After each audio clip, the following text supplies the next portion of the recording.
Sir वैसे मैं single हूँ तो मेरे को आइडिया नहीं है। It's not just a word, it's a emotion. दोनों। जैसे age is just a number.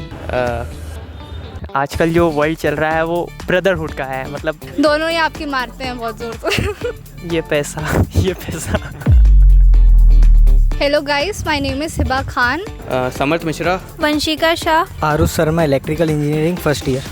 Kanishka Ben, mechanical engineer. Satyam Gupta, first semester. This is Rajveer Patel from IT branch and in first year.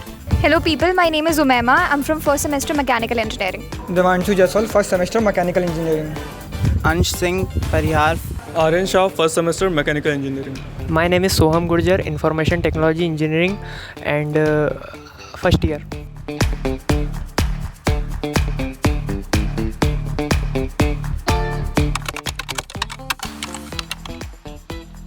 ECEL is a student body run by students of JEC. ECEL एक student body है जो नए innovation idea को support करती है। Sir ECEL एक organisation जैसा होता है जो कि एंटरप्रेन्योरशिप को प्रमोट करता है। People come together and they make stuff. जो इंट्रोवर्ट बिहेवियर है उसको कम करता है। Exchange ideas about entrepreneurship. हमारे जो आइडियाज़ हैं उसको आगे तक ले जाता है और हमारे आइडियाज़ को शेप देता है। बिजनेस स्टार्टअप आइडियाज़ हैं उनको प्रमोट करता है, उनको हेल्प करता है। And it helps students to build startups and vocalize themselves in the field of business making. एक इंडिविजुअल एक कंपनी चालू करता है अपने दम पर। मेरा बिजनेस मतलब स्टार्टअप वर्ड से मेरे दिमाग में ये आता है कि मेरा बिजनेस। हमारे आइडियाज़ को आगे करें जिससे कि हम भी उस मुकाम पे पहुंच सके। स्टार्टअप से मेरे मन में सबसे पहला वर्ड आता है अश्नीर ग्रोवर।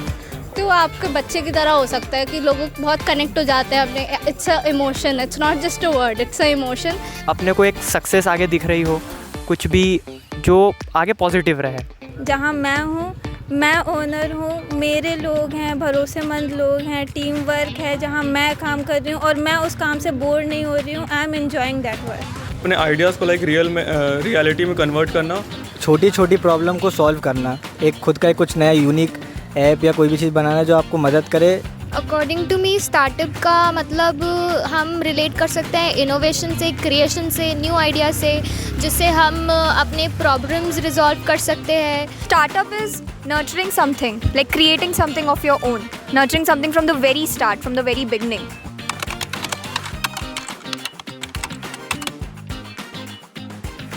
वाइजली इन्वेस्ट करना अच्छी बात होती है, बट अगर आपका एक अच्छा गुड सोर्स ऑफ अर्निंग है तो ये मैटर नहीं करता है कि आप अपनी अर्निंग्स कहाँ पे लगा रहे हो। दोनों आपस में डिपेंडेंट हैं। अगर किसी को पैसा इन्वेस्ट करना, सही जगह इन्वेस्ट करना पता है तो ऑफकोर्स सी बात है उसको पैसा बनाना भी पता होगा।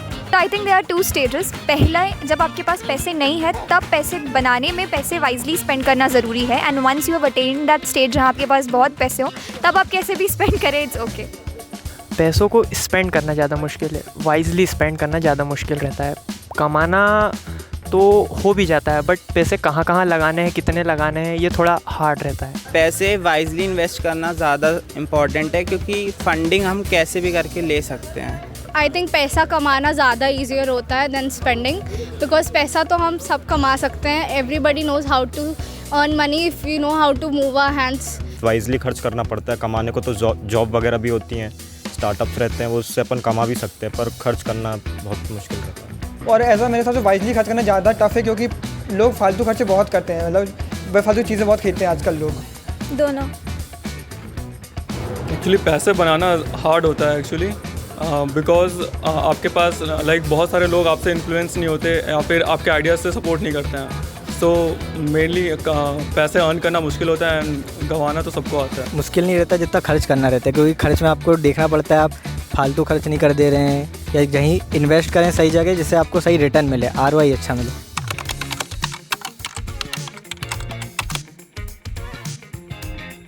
I think entrepreneurs are made in college because entrepreneurship is very much about exposure. It's very important that you expose to the right environment. I don't think it's inherent, मतलब आपके दिमाग में आइडिया कहीं से भी आ सकता है। और अगर आप चाहते हैं सोसाइटी का कुछ अच्छा करना, आप चाहते हैं कि आपके आइडियाज़ के थ्रू सोसाइटी का बेटरमेंट हो। इट्स नॉट नेसेसरी कि वो कॉलेज में ही हो, बट येस अगर आपका कॉलेज आपको सही इन्वायरमेंट दे रहा है, सही people हैं, you can group up, you can do something good, because college में ऑलरेडी छटे हुए लोग आते हैं, ऑलरेडी फ़िल्टर्ड लोग आते हैं, तो आप उस फ़िल्टर्ड लोगों में अपनी फ़िल्टरिंग करके एक अच्छी कम्युनिटी बना सकते हो और स्टार्ट कर सकते हो जैसे आपको लगे।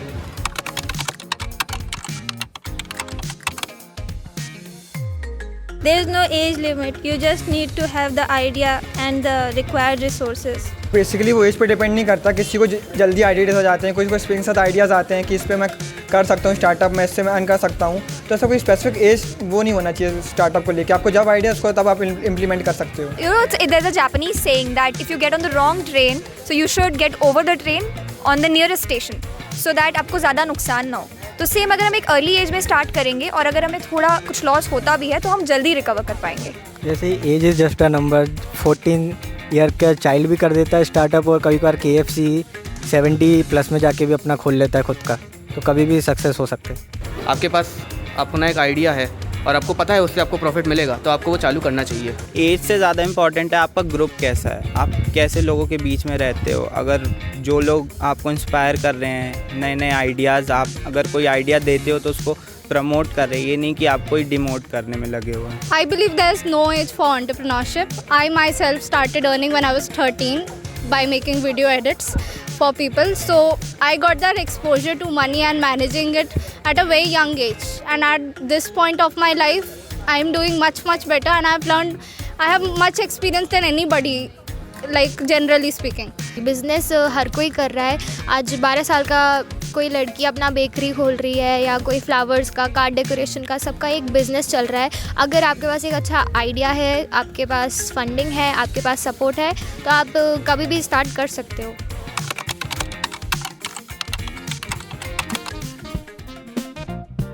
दोनों में एफर्ट्स लगाने पड़ते हैं। आपको खुद को इन्वेस्ट करना पड़ता है, पहले आपको शुरुआत करनी पड़ती है। अपनी चॉइस से कर रहे हो, कोई भी दिक्कत होगी तो आपको ही संभालना पड़ेगा, कोई आएगा नहीं संभालने।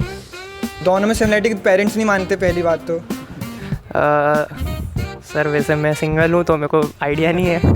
एक बहुत लॉन्ग प्रोसेस होता है ये पूरा थिंकिंग और प्लानिंग का, तो अगर चीज़ें प्लान्ड हो तो ही अच्छी जा सकती है। दोनों ही आपकी मारते हैं बहुत ज़ोर से। मेरे को नहीं लगता कोई कॉमन होगा तो ये बताएं। दोनों में श्योरिटी नहीं है क्या होना है क्या नहीं होना है, रिस्की दोनों है।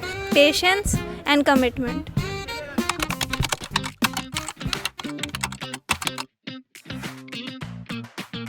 इन्वेस्ट करेंगे, क्योंकि आजकल जो वर्ल्ड चल रहा है वो मतलब ब्रदरहुड का है, मतलब करो ज़्यादा सही रहेगा। Stealing is not my thing, and it will not give me peace in doing business of that idea also. I would invest in my friend's idea. I would not steal it. I think I would invest in my friend's idea because if it is worth it. I would definitely steal it if he hasn't patented. Loyal लोग ज़्यादा ज़रूरी हैं पैसे से।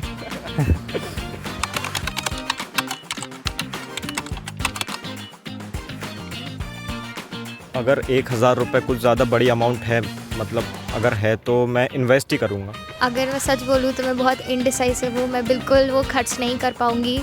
I would spend it because right now तो मेरे पास कोई idea है नहीं, मुझे सोचना पड़ेगा। ठीक ठाक स्टार्टअप में ही लगाऊंगा, मतलब जो कुछ क्रिएटिव माइंड से आएगा। I will keep it safe until I will get the best idea to use it wisely. I would definitely eat something with it. मतलब मुझे इंटरेस्ट है अपना एक फूड ट्रक होना चाहिए, मतलब एक थोड़ा एडवेंचर वाला जॉब होना चाहिए। So I think I will invest in food truck. मैं भी 1000 रुपये इन्वेस्ट करूँगा और इनसे भी एक ले लूँगा, तो 3 मिल के कर लूँगा, तो ज़्यादा रहेगा, तो ज़्यादा फ़ायदा मिल सकता है अच्छी जगह।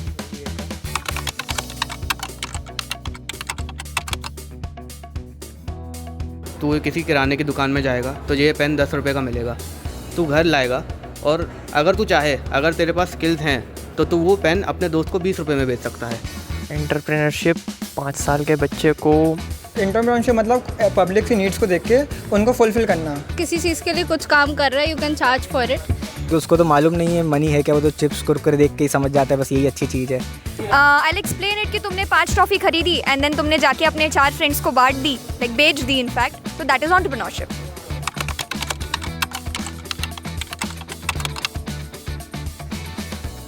ये पैसा सुपर 30 का जो गाना था पैसा पैसा, वो हो सकता है।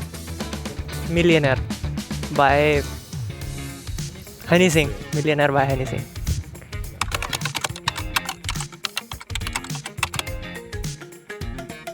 आइडियाज़ एक्सचेंज करने के, क्योंकि छोटे जूनियर्स के पास भी आइडियाज़ हैं और सीनियर्स के पास भी हैं, वो एक्सचेंज होंगे। कुछ के पास रिसोर्सेज भी हैं, वो भी एक्सचेंज होंगे, तो क्या पता बहुत अच्छे अच्छे बिजनेसेस बहुत छोटे जगह से भी निकल जाएं। बेसिकली स्टूडेंट्स का यही रहता है कि ई-सेल के थ्रू वो एक पॉजिटिव माइंडसेट क्रिएट कर पाएँ उनका, और जो भी उनके फ्रेश आइडियाज़ रहें उनको डेवलप कर पाएँ, एक स्टार्टअप की जो थिंकिंग रहती है उसको डेवलप कर पाएँ, और बस इतनी कुछ एक्सपेक्टेशन रहती है स्टूडेंट्स की ई-सेल से।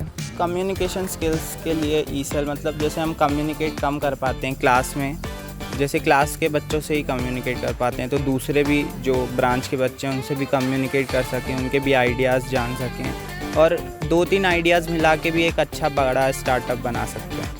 ई-सेल पुराने जो भी बिजनेस ओनर है उनका इंटरव्यू कंडक्ट करा सकता है, या फिर जैसे अभी कैंपस टाइकून हुआ था उस हिसाब से कुछ करा सकता है, तो वो ज़्यादा हेल्पफुल रहेगा, लोगों को पिचिंग करना आ जाएगा और इन्वेस्टमेंट भी मिल सकती है।